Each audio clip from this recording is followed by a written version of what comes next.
So we have another amazingly unbiased article about the Vic Mignogna lawsuit, which apparently failed, guys. The whole lawsuit apparently failed according to this article. From what we know so far, only Jamie Marchi's case was dismissed, but apparently the whole lawsuit failed, guys. And fan rage made it worse. There definitely wasn't any rage from KickVic at all trying to shut down conventions who were trying to hire Vic Mignogna. Definitely no hatred, doxing, or misinformation spread by them, right? It's definitely not documented on channels like mine.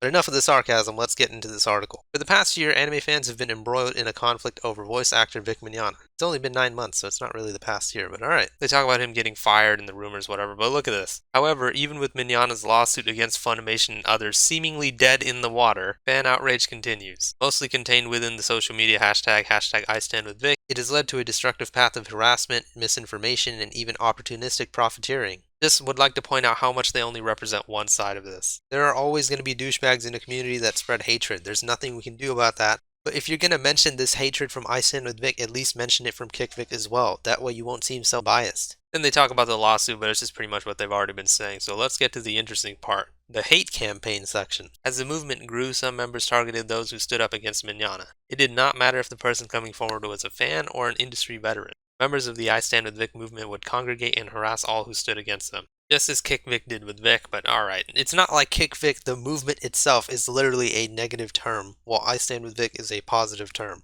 Make sure you keep leaving all these details out in your article. It'll make you look very unbiased. Good job, guys. The reason people got upset with people who came out against Vic was because they never provided any sort of evidence at all. It was just a story of them being here at this one time at this one place. And then when people look into the convention where they were there at that one time in one place, video footage is found of them having a great time with Vic, dancing with Vic, taking pictures of him, saying they want to see Vic wearing leopard underwear. Like, shit is crazy, man. Then they mentioned the outtakes that Nick leaked, but look at this. Ricada also spread rumors that voice actors Christopher Sabat and Ron Toye, one of the people being sued, intending to defame them. Okay, first of all, if you read the sentence, it makes absolutely no sense grammatically, right? Second of all, I think they're referring to the casting couch thing with Christopher Sabat and Ron Toye's thing where he allegedly beat his ex-wife. This was in a legal document, so it's not really a rumor. If you're saying that this is a rumor, what happened with Ron Toye, then you're saying that everything about Vic is a rumor as well. And this thing with Christopher Sabat has been joked about from his colleagues, like Sonny Strait. He's mentioned that several times in conventions, as I've made videos on.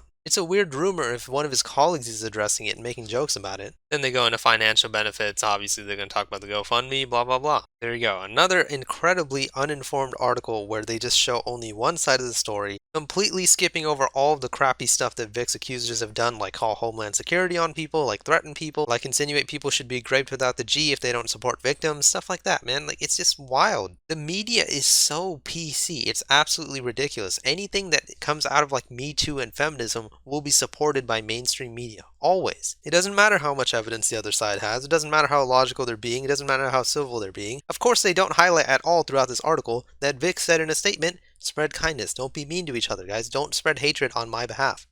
They'll never say any of that because, as I always say, it doesn't fit their agenda. They'll teach you guys this stuff in English class as well, right? But if you ever want to know if an article is biased, look at the way that they use their diction. Numerous false stories start to crop up, discrediting Funimation staff. How do you know that they're false? Can you prove that they're false? Name a false story that you're talking about. Of course you can't, but if you were to ask me to name false stories about Vic, I can. I can name several that have happened on my channel that I've covered. Debunked stuff with photo and video evidence. But there's no point in trying to reason with writers like these because they're never going to understand. Let me know what you guys think about this situation in the comments. Please like the video if you enjoyed it and subscribe for more. See ya.